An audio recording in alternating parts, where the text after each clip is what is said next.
بسم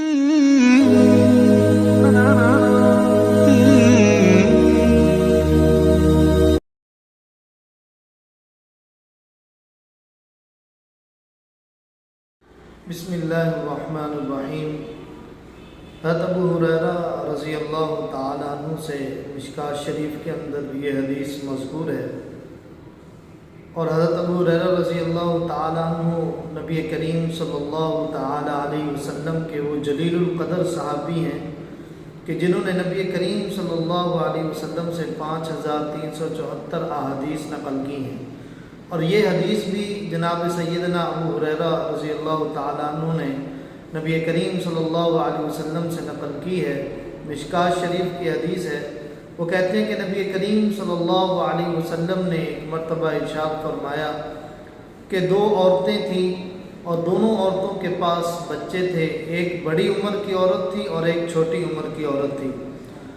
دونوں کے بچے تھے تو ایک مرتبہ جنگل میں بھیڑیا آیا، ان دونوں عورتوں کے بچوں میں سے ایک بچے کو لے گیا۔ اب وہ دونوں عورتیں آپس میں لڑ پڑیں۔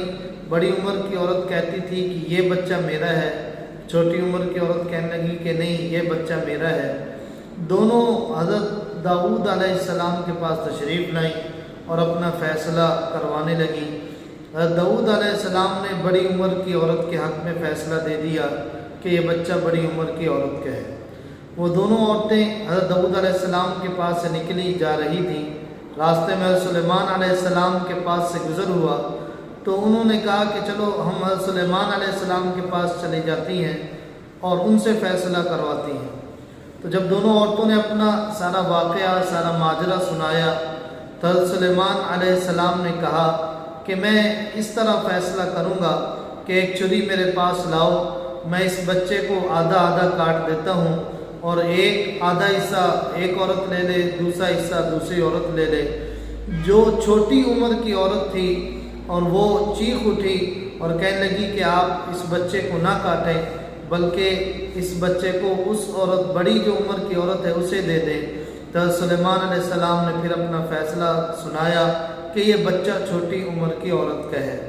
آپ کو تعجب ہوگا کہ سلیمان علیہ السلام نے یہ کیسے فیصلہ کیا، تو اس کے اندر سلیمان علیہ السلام نے یہ بات دیکھ لی کہ جس کا بچہ ہے وہی چیخ اٹھی۔ جب سلیمان علیہ السلام نے کہا کہ میں اس بچے کو کاٹوں گا تو جس عورت کا بچہ تھا اس نے یہ سوچا کہ اگر یہ بچہ کٹ گیا تو ہمیشہ کے لیے ختم ہو جائے گا، اور اگر زندہ رہے گا تو میں کبھی کبھار اس کو دیکھ بھی لوں گی۔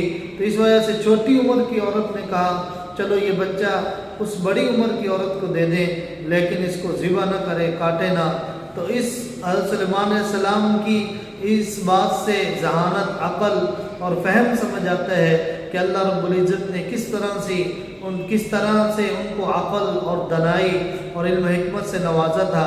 قرآن کریم میں اللہ رب العزت نے ارشاد فرمایا کہ فَفَهَّمْنَاهَا سُلَيْمَانَ، کہ ہم نے سلیمان علیہ السلام کو سمجھ ادا کی۔ لیکن یہ حضرت سلیمان علیہ السلام کی جزوی فضیلت ہے، اس بات سے قطعاً اس بات کا اندازہ نہ لگایا جائے کہ وہ حضرت داؤد علیہ السلام سے بڑے ہیں، کیونکہ حضرت داؤد علیہ السلام ان کے والد بھی ہیں، اور اللہ رب العزت نے بھی ان کو حکمت اور دانائی سے نوازا تھا۔ تو ہر نبی کی اپنی ایک جزوی فضیلت ہوتی ہے، اس سے کسی کی کلی فضیلت پر شرف اس کو حاصل نہیں ہوتا۔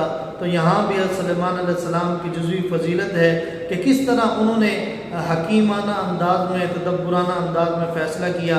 تو ہمیں بھی چاہیے کہ جب بھی کوئی قضیہ ہمارے پاس آئے، اگر ہماری سمجھ میں اس کا حل نہ آئے تو ہم اپنے بڑوں سے مشورہ کر لیں تاکہ ہم کبھی بھی کسی وقت میں کوئی غلط فیصلہ کرنے سے بچ جائیں۔ وآخر دعوانا ان الحمد للہ رب العالمین۔